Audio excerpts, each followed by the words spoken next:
অনুপ্রেরণার আরেক নাম হর্ষপ লেউটার ভাই। এই লেউটা চাটা ছাড়া আমার কোনো উপায় নাই। ওই বাবার কাছে যাবা, সফলতার দেখা পাবা। এই চাচা বিল্লাল ভাইকে নিয়ে যা বললো, তারপরেও কিন্তু বিল্লাল ভাই ওইটার প্রতিবাদ করলো না, তার সাথে আলামিন ভাইয়ের বিষয়ে জিজ্ঞেস করলো। ভিডিওটা দেখেন। এই যে গেঞ্জিটা বললেই তো আমি এই যে বিল্লাল বাজানের লাইন দেখা যায়। আইনে বলেন, আইনের কি অবস্থা বলেন। আপনি যখন আলামিন ভাইয়ের গ্যাঞ্জাম করছেন আমি খুব রাগ পাইছি।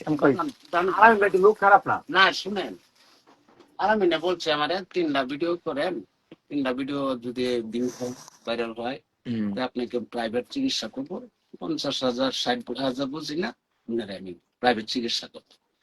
পরে লাস্ট ফিনিশিং আল্লাহ কাজ করে নিচে মাটির উপরে কথা বলতাম না, তখন আমি তারা লয়ে গেছে সরকারি হাসপাতাল। এখন আমি বিস্তারিত শুনবো না, আমি জাস্ট একটা কথাই বলবো।